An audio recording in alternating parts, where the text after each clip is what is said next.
ಒಳ್ಳೆ ವಿಷಯಗಳಿದೆ. ನಿಮ್ಮನ್ನ screen play ತುಂಬಾ ನೀಟಾಗಿ ಕಟ್ ಹಾಕುತ್ತೆ ಅಂತ ಹೇಳ್ಬೋದು. ಇಡೀ ಫ್ಯಾಮಿಲಿ ಸಮೇತ ಕುತ್ಕೊಂಡು ನೋಡುವಂತ ಸಿನಿಮಾ. ಬನ್ನಿ ಥಿಯೇಟರ್ಗೆ, ಒಂದು ಒಳ್ಳೆ experience. Thank you so much ಮನೋಹರೇ. Thank you. ಎಲ್ಲ ಮಾಧ್ಯಮ ಮಿತ್ರರಿದ್ದಾರೆ, ನಿಮ್ಮ ಅನುಭವ ಅಂದ್ರೆ ಇದು ಫಸ್ಟ್ ಟೈಮ್ ನಮ್ದು ಪ್ರೊಡಕ್ಷನ್ಗೆ ನಾವು ಟ್ರೈ ಮಾಡಿದ್ದು. ಆಕ್ಚುಲಿ ರಕ್ಷಿತ್ ಅವರು ದ ಡೇ ವೆನ್ ಅವರು ಸ್ಟೋರಿ ಹೇಳಿದ್ರಲ್ಲ, ಆವಾಗ ಅವ್ರದ್ದು ಆ ಕನ್ವಿಕ್ಷನ್ ನೋಡಿ ಮತ್ತೆ ನಾವು ಇದನ್ನು ಮುಂದೆ ಹೋದದ್ದು. ಹಾಗೆ ಸಿನಿಮಾ ತುಂಬಾ ಚೆನ್ನಾಗಿ ಬಂದಿದೆ. ಸೊ ಎಲ್ಲ ಮಾಧ್ಯಮ ಮಿತ್ರರ ಹತ್ರ ಒಂದೇ ರಿಕ್ವೆಸ್ಟ್, ಪಿಕ್ಚರ್ ರೆಡಿ ಇದೆ, ಸೊ ಎಲ್ರಿಗೆ ತಲುಪಿಸೋದು ನಿಮ್ಮ ಹತ್ರ ಸಲುವಾಗಿ ತಲುಪಿಸ್ಬೇಕಂತ ನಾವು ರಿಕ್ವೆಸ್ಟ್ ಮಾಡ್ತಾ ಇದ್ದೇವೆ. ಹಾಗೆ ಥ್ಯಾಂಕ್ ಯು. ಎಲ್ಲರೂ ಸಪೋರ್ಟ್ ಮಾಡಿ, ಎಲ್ಲರೂ ನೋಡಿ ಮೂವಿ. Thank you. ಟ್ರೇಲರ್ ಹೇಗೆ ಅನಿಸ್ತು?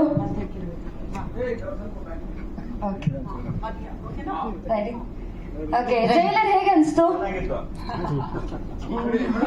ನಾವ್ರು ಹೇಳಿದ್ರೆ ಅವರೆಲ್ಲ ಹೇಳ್ತಾರೆ ಟ್ರೇಲರ್ ಹೇಗೆ ಅನಿಸ್ತು? ಕೇಳಿಸ್ತಾ ಇಲ್ಲ? ಓಕೆ, ಮೂವಿ ಇನ್ನೂ ತುಂಬಾ ಚೆನ್ನಾಗಿದೆ. ಅಂಡ್ ಇದೇ ವೇದಿಕೆ ಮೇಲೆ ನಾನು ಇದೇ ತರ ಆಂಕರಿಂಗ್ ಮಾಡ್ಕೊಂಡು ಬಂದವಳು. ಒಂದು ಏನು ಆಂಕರ್ ಆಗಿ ನನ್ನ ಜರ್ನಿನ ನಾನು ಶುರು ಮಾಡಿದೆ ಜುಲೈ 15th ಕಾಲೇಜಿಗೆ. ಅವಾಗ ತಾನೇ ಹೋದಾಗ ಒಂದು ವಿಜೆ ಆಗಿ ನಾನು ನನ್ನ ಕೆರಿಯರ್ನ ಶುರು ಮಾಡಿದ್ದು. ಐಮ್ ಸಾರಿ, ಎಲ್ರಿಗೂ ಇಲ್ಲಿ ನಿಂತಾಗ ನಾನು ಹೇಳುವೆ, ಬಟ್ ಇವತ್ತು ನಾನೇ ಇದಾಗ್ತಾ ಇದ್ದೀನಿ. ಒಂದು ಪುಟ್ಟ ಲೋಕಲ್ ಚಾನಲಲ್ಲಿ ನಾನು ನನ್ನ ಕೆರಿಯರ್ನ ಶುರು ಮಾಡಿದೆ. So it's been like 10 years. ಹಿಂದೆ ತಿರುಗಿ ನೋಡಿದಾಗ ಇವೆಂಟ್ಸ್, ಶೋಸ್, ಆಮೇಲೆ ಮನುಷ್ಯನ ಆಸೆ ಜಾಸ್ತಿ ಅಂತ ಹೇಳ್ತಾರಲ್ವಾ, ಹಾಗೆ ನನಗೆ ಸ್ಯಾಟಲೈಟಲ್ಲಿ ಕಾಣಿಸ್ಕೋಬೇಕು ಅನ್ಸುತ್ತೆ. ಈಗ ಬೆಳ್ಳಿ ಪರ್ದೆ ಮೇಲೆ ಪರಿಪೂರ್ಣ ನಟಿಯಾಗಿದ್ದೀನಿ ಇವತ್ತು ಅಂತ ಹೇಳ್ಕೊಳ್ಳೋದಕ್ಕೆ ತುಂಬ ಖುಷಿ ಆಗ್ತಿದೆ. ಆ್ಯಂಡ್ ಎಷ್ಟೊಂದು ಸಲ ಅಪ್ಪ ಅಮ್ಮ ತುಂಬ ಸಲ ಹೇಳಿದರು ಇದು ನಮ್ಮಂಥವ್ರಿಗಲ್ಲ ಅಂತ. ಸೊ ಇವತ್ತು ಅವರಿಗೆ ಇದೊಂದು answer. And thank you so much. ಇವತ್ತು ನಾನು ಇಲ್ಲಿ ನಿಂತಿದ್ದೀನಿ ಆ್ಯಂಡ್ ಇದೊಂದು ಪ್ರಾಜೆಕ್ಟ್ ಆಗಿದೆ ಅಂದರೆ ಅದು ರಕ್ಷಿತ್ ಸರಿಂದ. ಸೊ ನಾನು ಅವ್ರಿಗೆ ಯಾವಾಗಲೂ ಆಭಾರಿಯಾಗಿರ್ತೀನಿ. Thank you so much. And ನಾನು ಮೂಲತಃ ಬೆಂಗಳೂರು ಹುಡುಗಿ. ಒಂಥರ ಬಾವಿ ಒಳಗಿರೋ ಕಪ್ಪೆ ಅಂತಾರಲ್ಲ, ಸೊ ನಾನು ಬಾವಿ ಒಳಗಿರಲಿಲ್ಲ, ಒಂಥರ ಮಗ್ಗಲಿರೋ ಕಪ್ಪೆ ಥರ ನನ್ನ ಬೆಳೆಸಿದ್ದು ನನ್ನ. ಸೊ ನನಗೆ ಮಂಗಳೂರು ನನಗೆ ಗಂಧಗಾಳಿ ಗೊತ್ತಿರಲಿಲ್ಲ. ಅಲ್ಲಿ ಹೋಗಿ ನಂಗೆ ಸ್ವಲ್ಪ ಸ್ಟಾರ್ಟಿಂಗಲ್ಲಿ ಒಂಚೂರು ಕಷ್ಟ ಆಯಿತು. ಬಟ್ ಎಷ್ಟು ಚಂದ ಗ್ರೀನರಿ, ಅಲ್ಲಿನ ಜನಗಳು ಚಂದ, ಅಲ್ಲಿ ಹೇಗೆ ಮಾತಾಡ್ತಾರೆ, ಏನು ಎತ್ತ ಅದೆಲ್ಲ ತಿಳ್ಕೊಳ್ತಾ ಒಂದಷ್ಟು ವರ್ಕ್ಶಾಪ್ಸ್ನ ಮಾಡ್ತಾ ಅಲ್ಲಿ ಅಡ್ಜಸ್ಟ್ ಆದೆ. ಆ್ಯಂಡ್ ಜೊತೆಗೆ IT ಜಾಬ್ ಕೂಡ ಮಾಡ್ತಾ ಇದ್ದೆ ನಾನು. ಸೊ ಒಂದು ತಿಂಗಳು ರಜಾ ತಗೊಂಡು ಹೆಂಗೋ ಮಾಡಿ ಇದು ಮಾಡಿದ್ದು. ಅಲ್ಲಿ ನಾ ಹೆಂಗೆ ವರ್ಕ್ಶಾಪ್ ಮಾಡ್ತಾ ಅಲ್ಲಿ ಹೇಗೆ ಇರ್ತಾರೆ, ಅಲ್ಲಿ ಹೇಗೆ ಬಿಹೇವ್ ಮಾಡ್ತಾರೆ, ಆ ಥರದ್ದೆಲ್ಲ ವರ್ಕ್ಶಾಪ್ ಮಾಡಿ ಇದು ನಾನು ಆ್ಯಕ್ಟಿಂಗ್ ಮಾಡಿರೋದಲ್ಲ, ನನ್ನಿಂದ ಆ್ಯಕ್ಟಿಂಗ್ ತೆಗ್ಸಿರೋದು. ಸೊ ಅಷ್ಟು ಚೆನ್ನಾಗಿ ನಾನು ಇವತ್ತು ನೋಡ್ಕೊಂಡಾಗ ನನಗೆ ನಾನೇ ಎಷ್ಟು ಚೆನ್ನಾಗಿ ಬಂದಿದೆ ಅಲ್ವಾ ಅಂತ ಖುಷಿ ಆಗುತ್ತೆ. And thanks to the whole team. Ugramanju sir ಆಗಿರ್ಬೋದು, ಬಾಲರಾಜವಾಡಿ ಸರ್ ಆಗಿರ್ಬೋದು, ಯಶ್ ಶೆಟ್ಟಿ ಸರ್ ಆಗಿರ್ಬೋದು. ಸೊ ಪ್ರತಿಯೊಂದರಲ್ಲೂ ನನ್ನನ್ನು ತಿದ್ದಿದ್ದಾರೆ, ಇದು ಹಿಂಗೆ ಮಾಡಿದ್ರೆ ಚೆನ್ನಾಗಿರುತ್ತೆ, ಹಿಂಗೆ ಅಂತ. ಸೊ ಎಲ್ರಿಗೂ ಧನ್ಯವಾದಗಳು, ಥ್ಯಾಂಕ್ ಯು ಸೋ ಮಚ್ ಅಂತ ಹೇಳ್ತಾ, ದಯವಿಟ್ಟು ಎಲ್ಲರೂ ಚಿತ್ರಮಂದಿರಕ್ಕೆ ಬಂದು ಸಿನಿಮಾನ ನೋಡಿ. ನಾನು ತುಂಬ ದೊಡ್ಡ ಅಭಿಮಾನಿ ಚಿತ್ರಕ್ಕೆ. ಚಿಕ್ಕ ವಯಸ್ಸಿನಲ್ಲೂ ಅಣ್ಣವ್ರ ಸಿನಿಮಾ ನೋಡಿಕೊಂಡು ಆ್ಯಂಡ್ ವಿಷ್ಣು ಸರ್ ಸಿನಿಮಾ ನೋಡಿಕೊಂಡು ಶನಿವಾರ ಭಾನುವಾರ ಆದರೆ TV ಮುಂದೆ ಕೂತ್ಕೊಬಿಡ್ತಾ ಇದ್ದೆ. ಆ್ಯಂಡ್ ಸ್ಕೂಲ್ ಟೈಮಲ್ಲೂ ಕೂಡ ಬಂಕ್ ಎಲ್ಲ ಮಾಡಿ ಜಾಕಿ ಮೂವಿಗೆ ಹೋಗಿದ್ದೆ. ಸೊ ಅಷ್ಟು ಸಿನಿಮಾ ಹುಚ್ಚು ನನಗೆ. ಬಟ್ ಎಲ್ಲೋ ಒಂದು ಕಡೆ ಇತ್ತೀಚೆಗೆ ಚಿತ್ರಮಂದಿರಕ್ಕೆ ಹೋದಾಗ ಕಮ್ಮಿ ಆಗ್ತಿದೆ ಅಂತ ಅನಿಸುತ್ತೆ, ಬಿಕಾಸ್ ಫೋನಲ್ಲೇ ತುಂಬ ಎಂಟರ್ಟೈನ್ಮೆಂಟ್ ಸಿಗ್ತಿರೋದ್ರಿಂದ. ಬಟ್ ಅದು ಹೇಳ್ತಾರಲ್ವಾ, ನಮ್ಮ ಮನೇಲಿ ದೇವರಿದ್ರು, ದೇವ್ರ ಫೋಟೋಗಳಿದ್ರು, ನಾವು ಎಷ್ಟೇ ಪೂಜೆ ಮಾಡಿದ್ರು ದೇವಸ್ಥಾನಕ್ಕೆ ಹೋದಾಗಲೇ ಒಂದು ನೆಮ್ಮದಿ, ಸಂತೋಷ, ಅದೇ ಬೇರೆ ಥರ. ಸೊ ದಯವಿಟ್ಟು ಎಲ್ಲರೂ ಚಿತ್ರಮಂದಿರಕ್ಕೆ ಬಂದು ಸಿನಿಮಾನ ನೋಡಿ, ಸಿನಿಮಾನ ಬೆಳೆಸಿ ಅಂತ ಹೇಳಿ ಕೇಳ್ಕೊತೀನಿ ಈ ಮೂಲಕ. Thank you so much. Harshit ಅವ್ರು ಹೇಳಿದ ಹಾಗೆ ಆಕ್ಟಿಂಗ್ ಅನ್ನ ತೆಗ್ಸಿದ್ದೀರಾ ಅಂತ ಕೂಡ ಹೇಳಿದ್ರು. ಸೊ ನಿಮ್ಗೆ ಈ ತಂಡ ಸಿಕ್ಕಿರೋದು ಎಷ್ಟು ಖುಷಿ ಇದೆ, ಈ ಜರ್ನಿ ಬಗ್ಗೆ ಮಧ್ಯಕ್ಕೆ ಪ್ಲೀಸ್. ಎಸ್, ಓಕೆನಾ?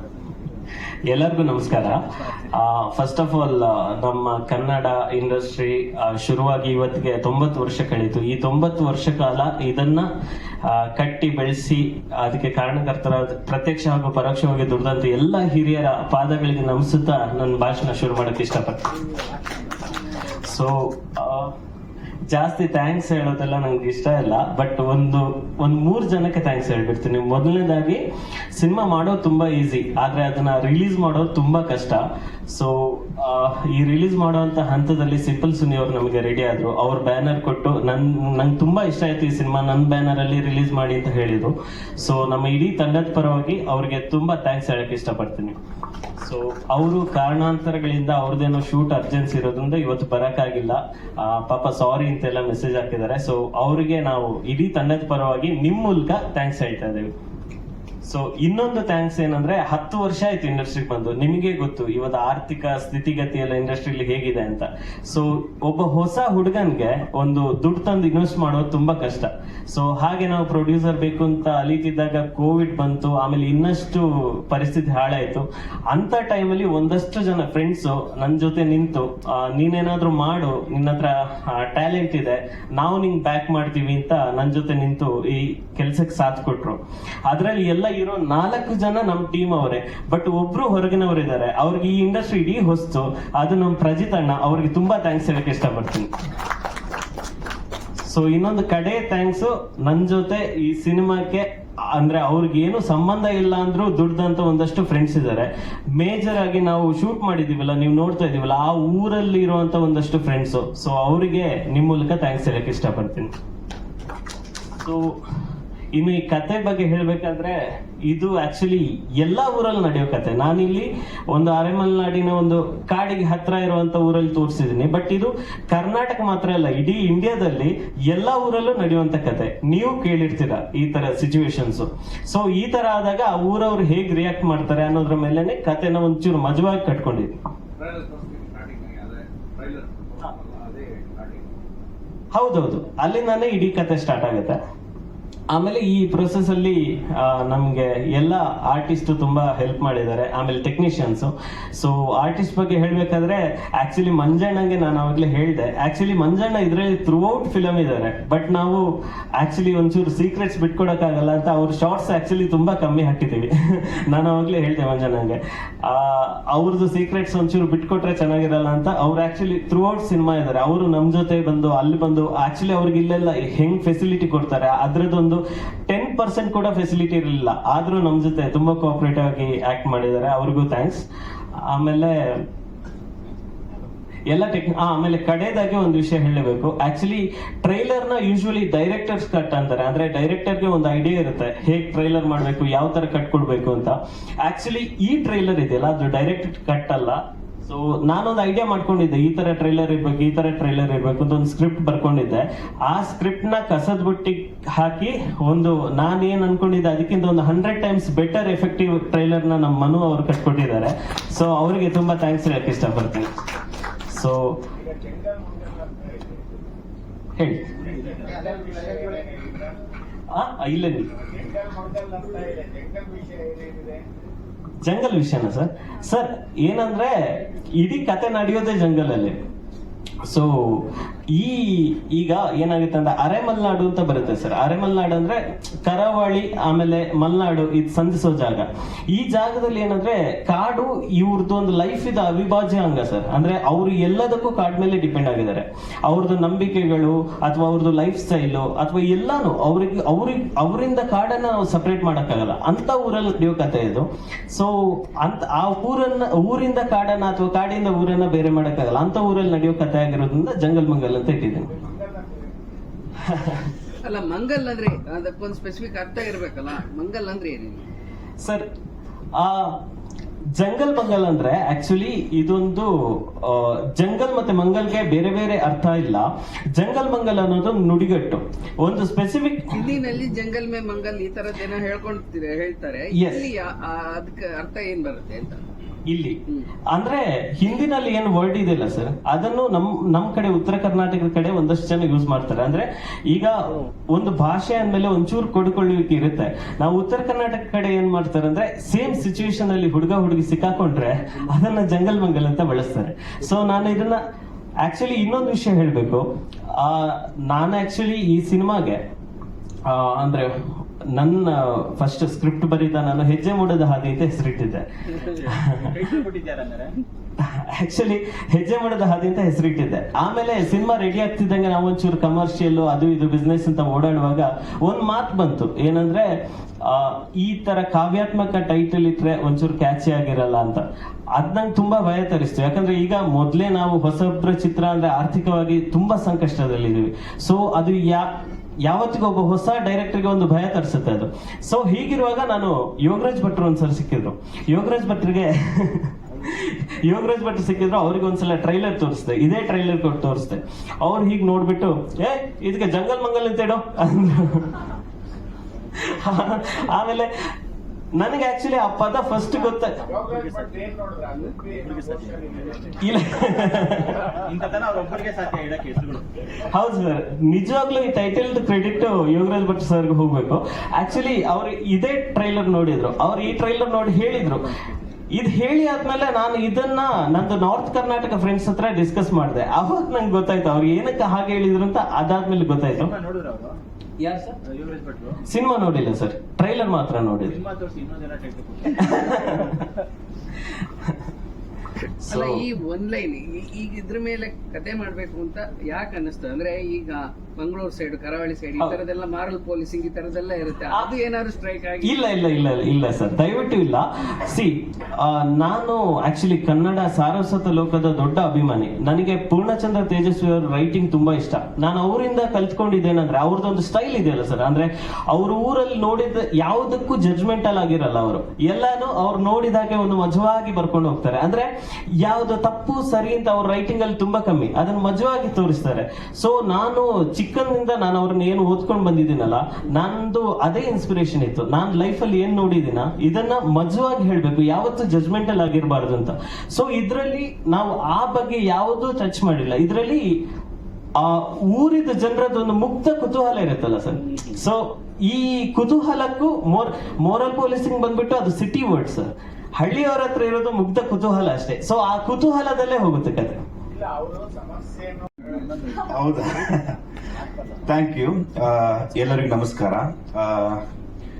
ನಾನು ನೀನಾಸಂ ಮುಗಿಸಿ NST ಮುಗಿಸಿ ಮುಂಬೈಯಲ್ಲಿ ಆಕ್ಟಿಂಗ್ ಟೀಚರ್ ಆಗಿಬಿಟ್ಟು ಕೆಲಸ ಮಾಡಿ ಒಂದು ಮೂವಿಗೆ ಅಸಿಸ್ಟ್ ಆಗಿ ಕೆಲಸ ಮಾಡೋಕ್ಕೆ ಬ್ಯಾಂಗ್ಳೂರಿಗೆ ಬಂದೆ. ನನ್ನ ಕೋಡ್ ಆಕ್ಟ್ ನನ್ನ ಪರ್ಫಾರ್ಮೆನ್ಸ್ ಎಲ್ಲ ನೋಡ್ಬಿಟ್ಟು ಅವ್ನ ಮೂವಿಯಲ್ಲಿ ವಿಲನ್ ಆಗ್ಬಿಟ್ಟು ಒಂದು ರೋಲ್ ಕೊಟ್ಟರು. ಸೊ ಆ ಮೂವಿ ರಿಲೀಸ್ ಆಗೋಕ್ಕಿಂತ ಮುಂಚೆ 5-6 ಮೂವಿಯಲ್ಲಿ ನನಗೆ ಚಾನ್ಸ್ ಸಿಕ್ತು. ನಾನು ಕೆಲಸ ಮಾಡ್ತಾ ಹೋದೆ. ಸೂಜಿದಾರ ಅನ್ನೋ ಮೂವಿಗೆ ನಾನು ಹೀರೋ ಆದೆ. ಯಾಕೆ ಹೀರೋ ಆದೆ ಅಂತಂದ್ರೆ ನಂಗೆ ಆ ಸ್ಕ್ರಿಪ್ಟ್ ತುಂಬಾನೇ ಇಷ್ಟ ಆಯ್ತು. ಅದ ನಂತರ ಸಿಕ್ಕಾಪಟ್ಟೆ ಸ್ಕ್ರಿಪ್ಟ್ ಬಂತು. ನಾನು ಹೀರೋ ಆಗಿ ಮಾಡಲ್ಲ ಅಂತಾನೆ ಹೇಳ್ತೀನಿ, ಯಾಕಂದ್ರೆ ಕ್ಯಾರೆಕ್ಟರ್ ಆರ್ಟಿಸ್ಟ್ ಆಗಿ ಮಾಡೋಕೆ ಇಷ್ಟ. ಯಾಕಂದ್ರೆ ನಾನು ರಂಗೇನ್ ರಘು ಸರ್ ಆಗಿರ್ಬೋದು, ಅಥವಾ ಪ್ರಕಾಶ್ ರಾಜ್ ಆಗಿರ್ಬೋದು, KK ಮೆನನ್ ಆಗಿರ್ಬೋದು, ಇವರೆಲ್ಲ ಇಲ್ಲ ಅಂದ್ರೆ ಮೂವಿ ಮಾಡೋಕ್ಕಾಗಲ್ಲ. ಇವರೆಲ್ಲ ವೆರಿ ಇಂಪಾರ್ಟೆಂಟ್. ಸೊ ಆ ಥರ ಒಬ್ಬ ಆ್ಯಕ್ಟರ್ ಆಗೋಕ್ಕೆ ನಾನು ತುಂಬ ಇಷ್ಟಪಡ್ತೀನಿ. ಆದರೆ ಸೂಜಿದಾರ ಸ್ಕ್ರಿಪ್ಟ್ ಕೇಳಿದಾಗ ನನಗೆ ತುಂಬ ವಸಿಷ್ಠ ಮಾಡಬೇಕಿತ್ತು ಆ ಕ್ಯಾರೆಕ್ಟರ್ನ. ಆಮೇಲೆ ನಂಗೆ ಬಂತು. ನನಗೆ ಆ ಸ್ಟೋರಿ ತುಂಬ ಇಷ್ಟ ಆಗಿದ್ದರಿಂದ ನಾನು ಹೀರೋ ಆಗಿಬಿಟ್ಟು ನಾನು ಕೆಲಸ ಮಾಡಿದೆ. ಆ ಮೂವಿ ಕಮರ್ಷಿಯಲ್ ಸಕ್ಸಸ್ ಆಗಿಲ್ಲ ಅಂದರೂ ಕೂಡ ಕ್ರಿಟಿಕಲಿ ತುಂಬ ಒಳ್ಳೆ ಹೆಸರು ಬಂತು ಅದರಿಂದ. ಆಮೇಲೆ ನನಗೆ ನಿಜವಾಗ್ಲೂ ತುಂಬಾ ಇಷ್ಟ ಆಗಿದ್ದಂತಹ ಸ್ಕ್ರಿಪ್ಟ್ ಅಂದ್ರೆ ಜಂಗಲ್ ಮಂಗಲ್. ಇದಕ್ಕೆ ಇದು ಹೆಂಗಂತ ಹೇಳ್ತೀನಿ. ನಾನು, ಮನು, ರಕ್ಷಿತ್ ನಾವೆಲ್ಲ ರೂಮ್ಮೇಟ್ಸ್. ಸುಮಾರು ಒಂದು 7-10 ವರ್ಷದಿಂದ ನಾವೆಲ್ಲ ರೂಮ್ಮೇಟ್ಸ್. ಮನು ಇದಕ್ಕಿಂತ ಮುಂಚೆ ಒಂದು ಮೂವಿ ಮಾಡಿದ್ದಾನೆ, ಅದು ಇನ್ನೂ ರಿಲೀಸ್ ಆಗಬೇಕು. ತುಂಬಾ ಅದ್ಭುತವಾಗಿ ಮಾಡಿದ್ದಾನೆ. ಅದಲ್ಲದೆ ಚಮಕ್ ಆಗಿರ್ಬೋದು, ಅವತಾರ ಪುರುಷ ಆಗಿರ್ಬೋದು, ಪೆಪ್ಪೆ ಆಗಿರ್ಬೋದು, ಅದಕ್ಕೆಲ್ಲ ಎಡಿಟರ್ ಅವನ ಜಡ್ಜ್ಮೆಂಟ್ ತುಂಬಾ ಚೆನ್ನಾಗಿರುತ್ತೆ. ಅವನು ಹೇಳೋ ರೀತಿ ಅದೆಲ್ಲ ತುಂಬಾ ಒಂದು ಒಳ್ಳೆ ಗಾಡ್ ಗಿಫ್ಟ್ ಇದೆ ಅವನಿಗೆ. ಆಮೇಲೆ ರಕ್ಷಿತ್, ಅವನ ಓದು, ಅವನ ನಾಲೆಜ್ ತುಂಬಾನೇ ಚೆನ್ನಾಗಿದೆ. ನಾವು ಯಾವಾಗಲೂ ರೂಮಲ್ಲಿ ಕೂತಿದ್ದಾಗ ವರ್ಲ್ಡ್ ಮೂವೀಸ್ ಬಗ್ಗೆ, ಬೇರೆ ಬೇರೆ ವಿಷಯದ ಬಗ್ಗೆ ನಾವು ಚರ್ಚೆ ಮಾಡ್ತಾನೆ ಇರ್ತೀವಿ. ಇಂಡಸ್ಟ್ರಿಯಲ್ಲಿ ಯಾವ್ದಾದ್ರು ಒಂದು ಮೂವಿ ಬಂದ್ರೆ ಅದು ಯಾಕೆ ಸೋಲ್ತು, ಆ ಥರ ಏನಾಗಿದೆ, ಇಲ್ಲಿ ಈ ಥರ ತಪ್ಪಾಗಿದೆ, ಈ ಥರ ಮಾಡ್ಬೋದಿತ್ತು ಅನ್ನೋ ಅಂತ ತುಂಬಾ ಜನ ಮಾಡ್ತಾ ಇರ್ತಾರೆ ಇಡೀ ಇಂಡಸ್ಟ್ರಿಯಲ್ಲಿ. ಹಂಗೆ ನಾವು 3 ಜನ ಒಂದು ರೂಮಲ್ಲಿ, ಇನ್ನೊಬ್ಬ ಆದರ್ಶ ಗೌಡ ಅಂತ ಹೇಳ್ಬಿಟ್ಟು ಅವ್ರು ಬಂದ್ಬಿಟ್ಟು ಕೋ ಪ್ರೊಡ್ಯೂಸರ್, ಅವನು ಕೂಡ, ನಾವು 4 ಜನ ಕೂಡ ರೂಮ್ಮೇಟ್ಸ್ ಆಗಿದ್ವಿ ನಾವು. ಸೊ ಈ ತರ ಚರ್ಚೆ ನಡೀತಾ ಇತ್ತು. ಸೊ ಸ್ಕ್ರಿಪ್ಟ್ ತುಂಬಾ ಅದ್ಭುತವಾಗಿ ಮಾಡಿದ್ದಾನೆ ಅದನ್ನ. ಜಂಗಲ್ ಮಂಗಲ್ ನನಗೆ ಇನ್ನೊಮ್ಮೆ ಹೀರೋ ಆಗಿ ಮಾಡ್ಬೇಕನ್ನೋ ಆಸೆ ಹುಟ್ಟಿದೆ ಅವನ ಸ್ಕ್ರಿಪ್ಟ್ ಕೇಳಿದ ಮೇಲೆ. ಇಲ್ಲ, ಒಂದು ಟ್ರೈ ಮಾಡೋಣ, ತುಂಬಾ ಚೆನ್ನಾಗಿದೆ. ಓಕೆ ಇದರಲ್ಲಿ ಸ್ವಲ್ಪ ಅವನೇನೋ ಒಂದು ಹುಡುಗಿನ ಕಾಡಿ ಕರ್ಕೊಂಡು ಹೋಗ್ತಾನೆ ಅಂತ ಅನ್ಸ್ಬೋದು, ಆದ್ರೆ ನಿಜವಾಗ್ಲೂ ಮೂವಿಯಲ್ಲಿ ನಾವೇನು ಅನ್ಕೊಂಡಿದ್ದೀವಿ ಆ ಥರ ಇಲ್ಲ. ಇನ್ನು ಮುಂದೆ ಹೋಗ್ತಾ ಹೋಗ್ತಾ ಹೋಗ್ತಾ ಹೋಗ್ತಾ ಬೇರೆ ಬೇರೆ ಬೇರೆ ಆಯಾಮಗಳು ತೆರ್ಕೊಂಡ್ಬಿಡ್ತಾವೆ. ಮೂವಿ ತುಂಬಾ ಸಸ್ಪೆನ್ಸ್ ಆಗಿದೆ, ತುಂಬಾ ಥ್ರಿಲ್ ಕೊಡುವಂಗೆ ಆಗಿದೆ. ನಾನು ತುಂಬಾ ಥ್ಯಾಂಕ್ಸ್ ಹೇಳ್ತೀನಿ ಮಂಜಣ್ಣಂಗೆ, ಯಾಕಂದ್ರೆ ಮಂಜಣ್ಣ ಬಿಗ್ ಬಾಸ್ ಹೋದ್ರು, ಅಲ್ಲಿ ಹೋದ್ಮೇಲೆ ಬ್ಲ್ಯಾಕ್ ಮತ್ತೆ ವೈಟ್ ಇಂದ ಗ್ರೇಗೆ ಹೋಗ್ಬಿಟ್ರು. ಈ ಮೂವಿಯಲ್ಲಿ ಅವ್ರ ಪಕ್ಕ ಬ್ಲ್ಯಾಕ್ ಮಂಜಣ್ಣ ಅವರು, ಯಾಕಂದ್ರೆ ಅಷ್ಟು ಚೆನ್ನಾಗಿ ಮಾಡಿದ್ದಾರೆ ಅವ್ರ ಕ್ಯಾರೆಕ್ಟರ್. ಯಾಕಂದ್ರೆ ನಾವು ಟ್ರೈಲರ್ ಅಲ್ಲಿ ಹಾಕಿಲ್ಲ, ಯಾಕಂದ್ರೆ ತುಂಬಾ ಅವ್ರ ಕ್ಯಾರೆಕ್ಟರ್ ತುಂಬಾ ವೆರಿ ಇಂಪಾರ್ಟೆಂಟ್ ನಮ್ಮ ಮೂವಿಯಲ್ಲಿ, ಹಾಗಾಗಿ ಯಾವ್ದನ್ನು ಕೂಡ ಬಿಟ್ಕೊಡಂಗಿರ್ಲಿಲ್ಲ. ಆಮೇಲೆ ಹೀರೋಯಿನ್ ಬಗ್ಗೆ ನಾನು ಹೇಳಬೇಕು, ನಾವು ಆಡಿಷನ್ ಮಾಡಿ ಅವರನ್ನ ಸೆಲೆಕ್ಟ್ ಮಾಡಬೇಕಾದ್ರೆ ನಮಗೆ ತುಂಬಾ ಚೆನ್ನಾಗಿರೋರು ಯಾರು ಬೇಕಾಗಿರಲಿಲ್ಲ. ಅಂದ್ರೆ ಒಂದು ಅಂಗನವಾಡಿ ಕೆಲಸಕ್ಕೆ ಹೋಗುವಂತ ಒಂದು ಹುಡುಗಿ, ನಮ್ಮ ಊರಿನ ಹುಡುಗಿ, ನಾವು ಅಂದ್ರೆ ಪರ್ಫಾರ್ಮೆನ್ಸ್ ನಮ್ಗೆ ತುಂಬಾ ಇಂಪಾರ್ಟೆಂಟ್ ಆಗಿತ್ತು. ಸೊ ಮೇಡಮ್ನ ನಾವು ಆಡಿಷನ್ ಮಾಡಿದಾಗ ಅವರ ಪರ್ಫಾರ್ಮೆನ್ಸ್ ತುಂಬಾ ಚೆನ್ನಾಗಿ ಅನಿಸ್ತು. ಅವರು ಬ್ಯಾಂಗ್ಳೂರ್ ಅವರಾದ್ರೂ ಕೂಡ ನಮ್ಮ ಸೌತ್ ಕನ್ನಡ ಒಂದು ಏನು ಒಂದು ಕ್ಯಾರೆಕ್ಟರೈಸೇಷನ್ ಇದೆ ಅದನ್ನು ತುಂಬಾ ಚೆನ್ನಾಗಿ ಅವರು ನಿಭಾಯಿಸಿದ್ದಾರೆ. ನಮ್ಮ ಡೈರೆಕ್ಟರ್ ಯಾವಾಗಲೂ ಹೇಳ್ತಾ ಇರ್ತಾರೆ, ನಾನು ಅನ್ಕೊಂಡೇ ಇರಲಿಲ್ಲ, ಸ್ವಲ್ಪ ಭಯ ಇತ್ತು, ಬಟ್ ನಮ್ಮ ಮೂವಿಗೆ ಹೆಂಗ್ ಬೇಕು ಹಂಗೇನೆ ಸಿಕ್ಕಿದ್ದಾರೆ ಅಂತ ಹೇಳ್ಬಿಟ್ಟು ಅವ್ರಿಗೆ ಈ ಮೂವಿಯಲ್ಲಿ ಸಿಕ್ಕಾಪಟ್ಟೆ ಭರವಸೆ ಇದೆ. ಆಮೇಲೆ ತುಂಬಾ ಈ ಮೂವಿನ ಅವರ ಕ್ಯಾರಿಯರ್ಗೆ ಒಳ್ಳೇದಾಗುತ್ತೆ ಅಂತ ಹೇಳ್ಬಿಟ್ಟು ತುಂಬಾನೇ ಆಸೆಯಲ್ಲಿದ್ದಾರೆ. ತುಂಬಾ ಒಳ್ಳೇದಾಗ್ಲಿ ನಿಮಗೆ. ಆಮೇಲೆ ಪ್ರಜಿತಣ್ಣ ತುಂಬಾ ಥ್ಯಾಂಕ್ಸ್, ಯಾಕಂದ್ರೆ ನೀವು ಇಲ್ಲ ಅಂದಿದ್ರೆ ಈ ಮೂವಿ ಆಗ್ತಾನೆ ಇರ್ಲಿಲ್ಲ. ಯಾವುದಕ್ಕೂ ಕಮ್ಮಿ ಮಾಡಿಲ್ಲ. ಅಂದ್ರೆ ಈಗ ರಿಲೀಸ್ ಟೈಮಲ್ಲಿ ಆಗಿರ್ಬೋದು, ಯಾವುದೇ ಒಂದು ಹಂತದಲ್ಲೂ ಕೂಡ ಪ್ರಜಿತಣ್ಣ ಸ್ವಲ್ಪ ಕಮ್ಮಿ ಇದೆ ಅಂತಂದ್ರೆ ಏತ್ ಬೋರ್ಡ್ ಅಂತ ಹೇಳ್ತಾರೆ, ಆಮೇಲೆ ಸೆಂಡ್ ಮಾಡ್ತಾರೆ. ನಾನು 3 ಜನರಿಗೆ ಇಲ್ಲಿ ಥ್ಯಾಂಕ್ಸ್ ಹೇಳೋಕೆ ಇಷ್ಟಪಡ್ತೀನಿ. ಒಂದು ಸಿಂಪಲ್ ಸುನೀಲ್ ಸರ್, ಈ ಮೂವಿ ಆದ ತಕ್ಷಣ ನಾವು ಈ ಮೂವಿ ತಗೊಂಡೋಗ್ಬಿಟ್ಟು ಅವ್ರಿಗೆ ತೋರಿಸಿದ್ವಿ. ಮೂವಿ ನೋಡಿದ ತಕ್ಷಣ ಅವ್ರು ನಮ್ಗೆ ಹೇಳೋದು ನನ್ನ ಬ್ಯಾನರ್ ಅನ್ನ ಯೂಸ್ ಮಾಡಿ ಅಂತ ಹೇಳ್ಬಿಟ್ಟು, ಯಾಕಂದ್ರೆ ಅವ್ರಿಗೆ ಮೂವಿ ಅಷ್ಟು ಇಷ್ಟ ಆಗಿದೆ. ಅವರು ನೋಡ್ಬಿಟ್ಟು ಆ ಬ್ಯಾನರ್ ಕೊಡ್ತಿರ್ಲಿಲ್ಲ ಅಂದ್ರೆ ನಮ್ಗೆ ಈ ತರ ಒಂದು ಚಿಕ್ಕದಾಗಿ ಹೆಸರು ಮಾಡಕ್ ಆಗ್ತಿರ್ಲಿಲ್ಲ. ಅವ್ರಿಗೆ ಇಲ್ಲಿ ನಾನು ಥ್ಯಾಂಕ್ಸ್ ಹೇಳ್ತೀನಿ. ಆಮೇಲೆ Supreeth sir, KBN Supreeth sir, ಈ ಮೂವಿ ಎಲ್ಲ ಆಗಿ ಯಾರ ರಿಲೀಸ್ ಮಾಡ್ತೀನಿ ಅಂತ ಓಡಾಡ್ಬೇಕಾದ್ರೆ ಸುಪ್ರೀತ್ ಸರ್ಗೆ ಫೋನ್ ಮಾಡಿದೆ. ಅವ್ರ ಹತ್ರ ಹೋಗ್ಬಿಟ್ಟು, ಸರ್ ಈ ತರ ಒಂದು ಮೂವಿ ಇದೆ, ಇದನ್ನ ರಿಲೀಸ್ ಮಾಡ್ಕೊಡ್ಬೇಕಂತ ಹೇಳ್ಬಿಟ್ಟು ಅವರು ಓಕೆ ನಮ್ಮ ಕಂಪನಿಯಿಂದ ಮಾಡ್ಕೊಡ್ತೀನಿ ಅಂತ ಹೇಳ್ಬಿಟ್ಟು BK ಗಂಗಾಧರ್ ಹತ್ರ ಕಲಿಸ್ಬಿಟ್ಟು ಈ ಮೂವಿನ ನಾವೇನು ಅನ್ಕೊಂಡಿದೀವಿ ಅದಕ್ಕಿಂತ ಚೆನ್ನಾಗಿ ಮಾಡ್ಕೊಡ್ತಿದ್ದಾರೆ ಅವರು. ಆಮೇಲೆ ರಕ್ಷಿತ್ ಕುಮಾರ್ ನನ್ನ ಡೈರೆಕ್ಟ್ರು, ತುಂಬಾ ಕಷ್ಟಪಟ್ಟಿದ್ದಾರೆ, ತುಂಬಾ ಹಾರ್ಡ್ ವರ್ಕ್ ಇದೆ. ಈ ಮೂವಿಯಲ್ಲಿ ಬರುವಂತ ಪ್ರತಿಯೊಂದು ಕ್ಯಾರೆಕ್ಟರ್ ಕೂಡ ತುಂಬಾ ಅದ್ಭುತವಾಗಿ ಸ್ಟಿಚ್ ಮಾಡಿದ್ದಾರೆ. ಒಂದು ಊರಂದ್ರೆ ಆ ಖಾಲಿ ಊರು ಆಗಿರಲ್ಲ, ಅಲ್ಲೊಂದು ಹಗೆತನ ಇರುತ್ತೆ, ಎಲ್ಲೋ ಬೇರೆ ಬೇರೆ ಮನೆಯ ಒಂದು ಪ್ರೀತಿ ಇರುತ್ತೆ. ಒಂದೂರಲ್ಲಿ ಪಕ್ಕದ ಮನೆಯವನಿಗೆ ಇನ್ಯಾವುದೋ ಮೂಲೆಯಲ್ಲಿರುವಂತ ಒಂದು ಮನೆಯವರ ಹತ್ರ ಆಗ್ತಾ ಇರಲ್ಲ. ಇದೆಲ್ಲ ಚಿಕ್ಕ ಚಿಕ್ಕ ವಿಷಯಗಳನ್ನ ತುಂಬಾ ಚೆನ್ನಾಗಿ ಸ್ಟಿಚ್ ಮಾಡಿ ಒಂದ್ ಸ್ವಲ್ಪ ಬೋರ್ ಆಗದಾಗೆ ಈ ಮೂವಿನ ರೆಡಿ ಮಾಡಿದ್ದಾರೆ. ತುಂಬಾ ಯಾಕೆ ನಾನು ಅಷ್ಟೊಂದು ಆತ್ಮವಿಶ್ವಾಸದಿಂದ ಹೇಳ್ತಾ ಇದ್ದೇನೆ ಅಂತಂದ್ರೆ, ಈ ಮೂವಿನ 3 ಸಲ ನೋಡಿದ್ದೀನಿ.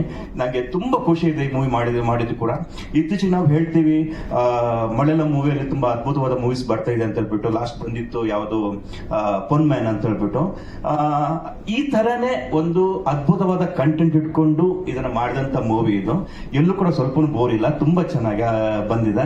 ಸೊ ನಿಮ್ಮ ಹತ್ರ ಎಲ್ಲ ಕೇಳ್ಕೊಳ್ಳೋದೇನಂದ್ರೆ, ಇದೆ ಜುಲೈ 4ನೇ ತಾರೀಕು ಮೂವಿ ರಿಲೀಸ್ ಆಗ್ತಿದೆ.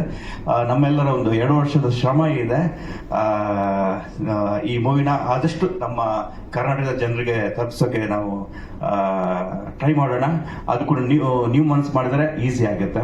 ಮತ್ತೆ ಟ್ರೈಲರ್ ನೋಡಿದ್ರೆ ಅದ್ರಲ್ಲಿ ನಾವೆಲ್ಲ 7-8 ಜನ ನಾವಿದ್ದೀವಿ, ನಾವೆಲ್ಲ ನಾನ್ ಆಕ್ಟರ್ಸ್ ಇದ್ದೀವಿ. ಆದ್ರೆ ತುಂಬಾ ಅದ್ಭುತವಾದ ಮುಗ್ಧ ಮನಸ್ಸುಗಳು ತುಂಬಾ ಜನ ಇದ್ದಾರೆ. ಆ ಊರಿನ ಜನರು ಅವರೆಲ್ಲ ಕಾಯ್ತಾ ಇದ್ದಾರೆ ಅವ್ರನ್ನ ನೋಡೋಕೆ. ಯಾಕಂದ್ರೆ ನಾವೆಲ್ಲ ಆಕ್ಟಿಂಗ್ ಮಾಡಿ ಮಾಡಿ ಮಾಡಿ ಮಾಡಿ ಓಕೆ ನಮ್ಮನ್ನ ನೋಡಿದ್ದೀರಾ, ಬಟ್ ಅವ್ರು ಫಸ್ಟ್ ಟೈಮ್ ಆಕ್ಟಿಂಗ್ ಮಾಡಿದ್ರು. ಅದು ಕೂಡ ತುಂಬಾ ಲೀಲಾಜಾಲವಾಗಿ ಮಾಡಿದ್ದಾರೆ ಅವ್ರ ಆಕ್ಟಿಂಗ್.